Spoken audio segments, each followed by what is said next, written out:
ask the audience before I start, who here can look into their own hearts and raise your hand if you can tell me that you're truly happy? All the time? All right, I'll extend it out for you. Can you tell me that you're truly happy and achieving everything that you would like to be doing with your life? Anyone? Ooh, narrows it down a little bit, doesn't it?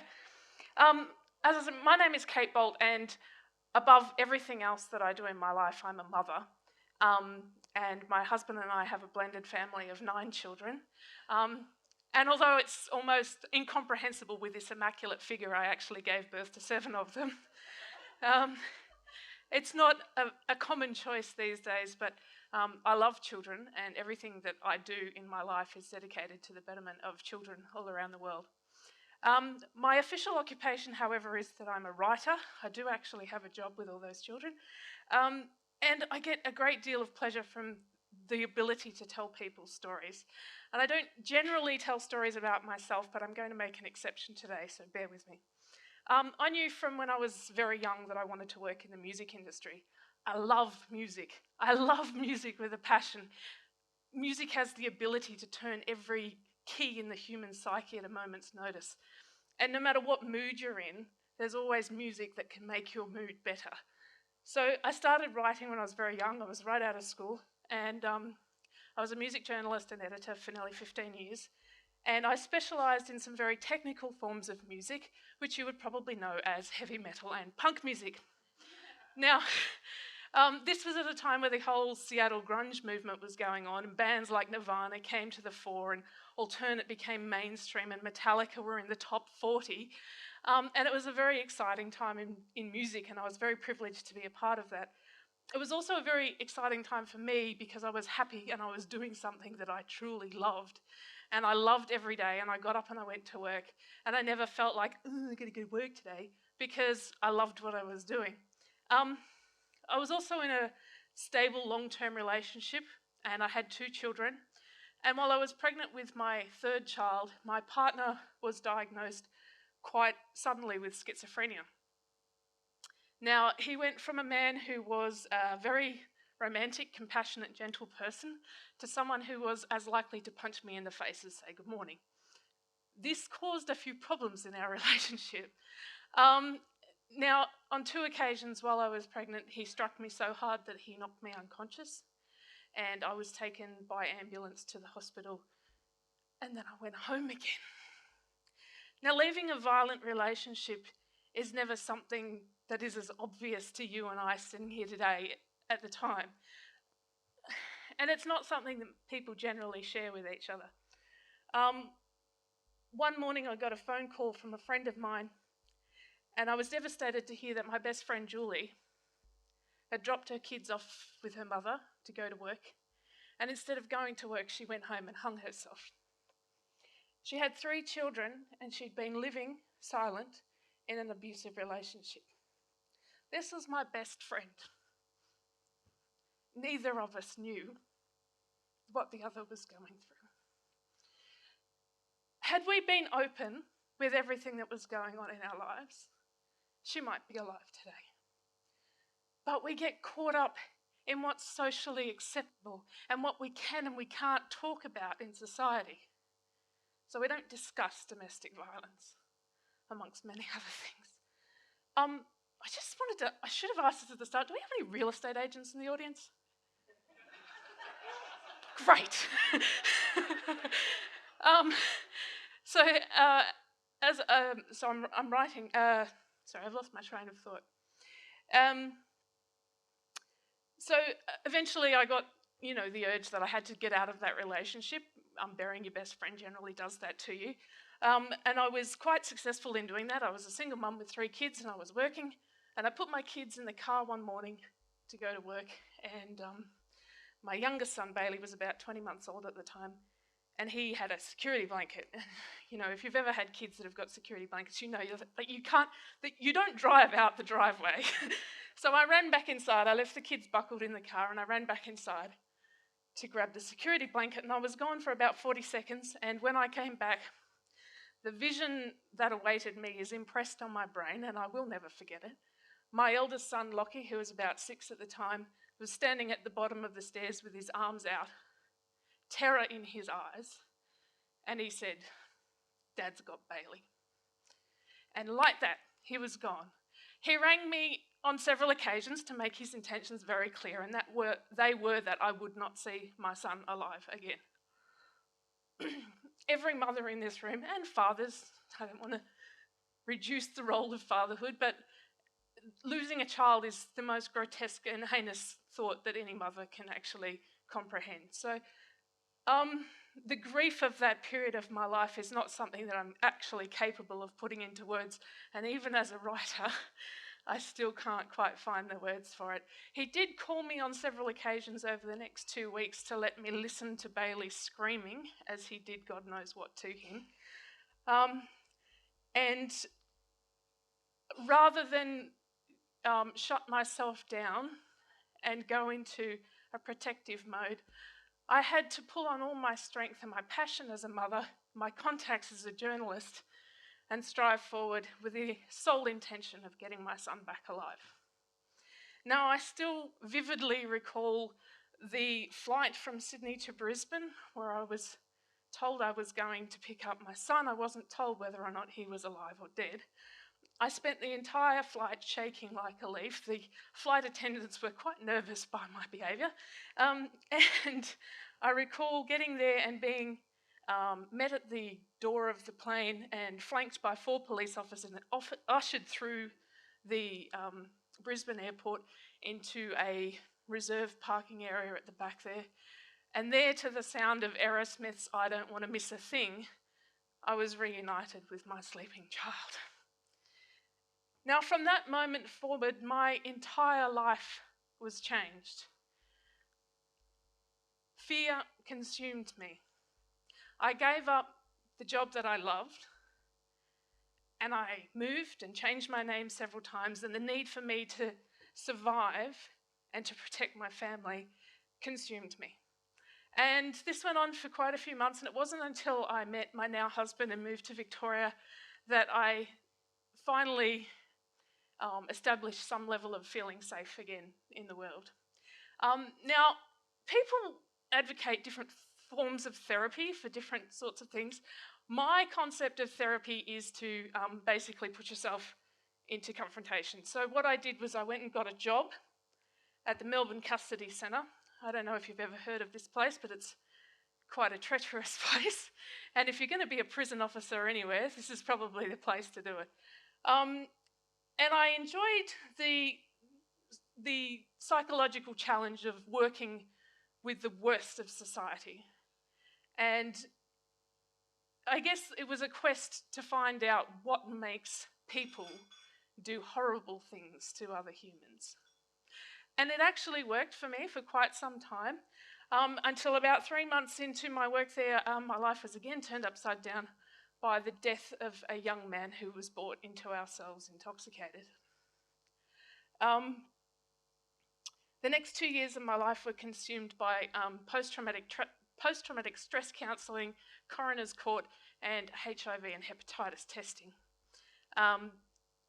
The older officers that worked with me at the time were mostly ex-cops, and they all said to me, "Listen, don't worry, you're a great officer, stick with it, give it time, and this sort of thing won't affect you anymore." I made a very conscious decision at that point that I didn't want to change. I didn't want to get used to it. I didn't want to be desensitized to death. And I certainly didn't want the death of a 23-year-old man covered in his own vomit in my arms to not worry me. So concurrently, while I was working at the custody centre, I'd been sewing, and I've been sewing since I was old enough to sit at the sewing machine, and I give my mother full credit for that because she taught me to sew. And I'd been making wedding accessories from the scraps of material that I had left over from my wedding dress. And I put them on eBay, and I was amazed at how much people would pay for wedding goods. It's insane. Really, it's insane. There's no other word for it. It's insane. So I kept reinvesting all the money that I earned from selling these goods, and I bought more materials, and when I got sick of sewing, I'd changed to retailing other people's goods. And within 5 years, I was the owner of the largest retailer of wedding merchandise in the country. Our success was meteoric. It was really freaking fast. Okay? We went from strength to strength, and we went from online to bricks and mortar, and we expanded our product range, and we did baby goods and giftware and all sorts of things. And around the same time, my husband gave up his safe job as an employee and started his own business. And for many years, we experienced great business success and financial freedom and all those great things associated with being self-employed.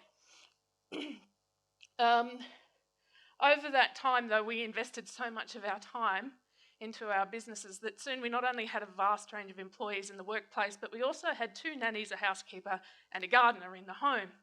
So you can guess where we were most of the time. I have a son who's 14 now, and he started playing club cricket when he was about 9. And when he was around the age of 11, I said to him, "Ash, what do you want to do when you grow up?" And he didn't hesitate. He looked at me straight away and he said, "I'm going to play cricket for Australia." And my initial reaction as not much of a sports fan and someone who knew this child had a brilliant mind was a little bit of disappointment. But before I could question him, he came back and he said, "And if I do, if I play cricket for Australia, then would you come and watch me play?" I had worked every Saturday of my son's entire cricket career to date, and I'd never taken a day off to go and watch him play. So the very next Saturday, I took the day off work and I drove him to some godforsaken town in the middle of nowhere, and I sat there for 4 hours with the other mums and I watched him play. He was terrible. I watched him bowl 7 wides in an over, which I didn't actually know was possible. He got out for a duck and he dropped several catches in the field. He was undoubtedly the worst player out there. And as a mum, if any of you have got children and you watch them play sports, it crushes you inside, And I'm ready to console him when he comes off the field, but he comes off and his face is beaming. And he's got joy in his eyes, and he's got the biggest smile that you've ever seen in your life. And he looks at me and he says, "Thanks for coming, Mum." And I've never missed another game of cricket that my son's played. And he is now in a special cricket academy for gifted young cricketers, and he's well on his way to reaching his goal of being a professional cricketer. But he taught me at that point probably the most important lesson that I've ever learnt in my life. I had let fear run my life for nearly 10 years. I had let the joy of making money and the exhilaration of the sound of a cash register control my direction in my career for so long that I'd forgotten about what it felt like to be truly happy and get up every morning and feel really excited to go to work. Now, I'm not saying that you can't have a successful business and be incredibly happy. I'm just saying in my case, it didn't work out that way. So now I'm back to writing, and I write everything from radio commercials to website copy, but the most rewarding thing I do is write my own blog, and it's called An Ordinary Life, and it's based on my life and my decision to start a not-for-profit organisation called Project 18, which is dedicated to raising funds for humanitarian and conservation projects, the first of which is an orphanage and wildlife refuge in Indonesia. In Indonesia today, there are 1.8 million homeless children. That is the entire population of the city of Brisbane, of children living on the streets in poverty and subject to exploitation. There are another 500,000 children in Indonesia in childcare institutions or orphanages, as we know. There are children, this is an unaccredited system too. There's no checks and balances. We don't even know how many children are in those orphanages or what conditions they're living in. We do know of a couple of kids that I found in my research, Hosanna, and I'm running out of time and I'm going to go over, I'm sorry, but you're just going to have to deal with it. Hasana is heavily pregnant with her first child. She's just turned 16. She's never seen the inside of a hospital. The closest she came was identifying her mother's body in a makeshift morgue after the 2004 tsunami, and her father's body was never found. She prays daily for forgiveness because she blames herself for the death of her younger brother, who tried to save her from being raped as they slept on the streets of Jakarta. You know also of City, who is also 16 years old, but only stands 1 metre tall. When she was a month old, her spine was crushed when her father picked her up and threw her against a tree after killing her mother in a drunken, violent rage. She never received any medical attention for her injuries, and yet these children survive. So my blog dictates the process from the very first day that I made that decision, and it's a warts and all account of everything that's gone on in my life since then. And sadly, the most famous post on my blog is one titled An Open Letter to the Prime Minister, the Honourable Kevin Rudd, and the Premier of Queensland, Anna Bligh. And it starts like this. My name is Catherine Bolt, and I am many things. Firstly, I am one of the 100,000 estimated homeless people in Australia today. I say estimated because homelessness in Australia is far from an exact science, and most of these people live hidden and ashamed from the rest of society. I have chosen to make my homelessness public through my blog and online active social networking because I am not ashamed of who or where I am, and I know I've acted with honour. Now, to explain to you the entire background of how my family became homeless would take far more than the 18 and some minutes that I have with you here today. Let's just say we spoke earlier about ethical business. That may have had something to do with it. And even if I did explain it, there would still be questions. And that's because homelessness in Australia it's not a popular topic. We don't talk about homelessness because people are ashamed to be homeless. And whether the audience here today wants to believe it or not, this is a growing epidemic which is creeping up on thousands, not hundreds, but thousands of working class Australians. Our homelessness commenced in the week prior to Christmas last year and extended well into the new year. And at the moment, my family and I are currently living in a very small temporary home with half of the family sleeping in tents in the backyard. In the first week of our homelessness, we met many other homeless people. You don't know they're out there, but when you're there, you meet them. Women, men, teenagers and families, they all had a story, and each of them was homeless for another reason. None of them chose to be homeless.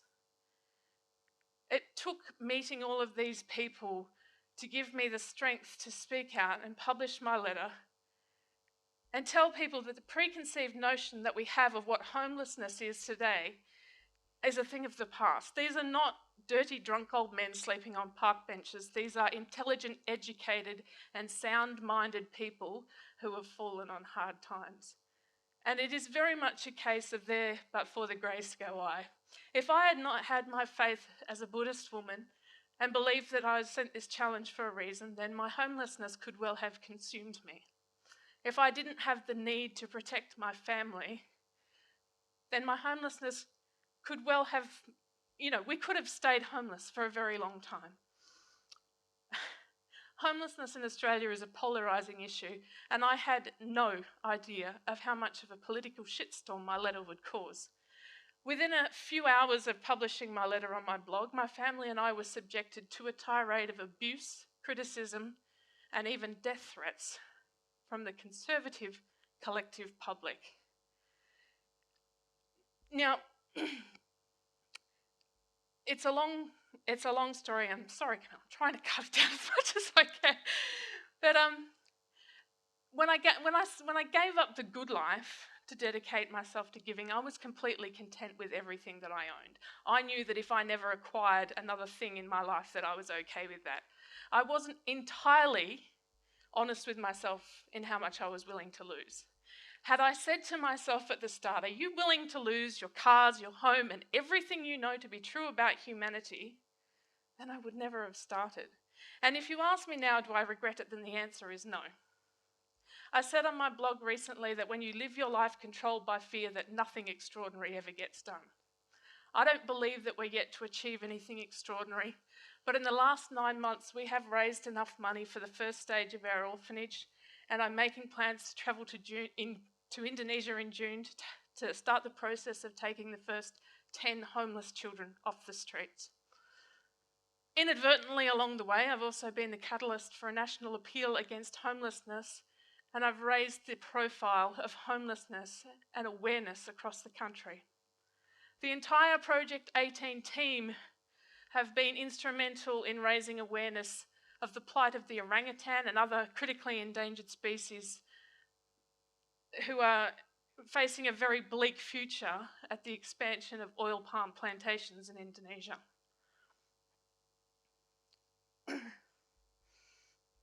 Yeah, I'm winding. If I could just remember the last bit, I would have went.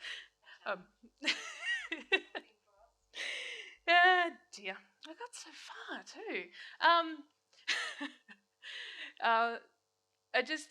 I wanted to just basically end up by saying that I may not have always been the perfect pin-up girl for poverty, but as I said to you at the start, I'm not here to sell it to you. I just tell the story. And Ashley Ogilvie, that's the name that you need to listen out for. And when you hear that he's captained the Australian cricket team to an Ashes win against England, just remember that wasn't his best accomplishment. He achieved that at 11. Thank you.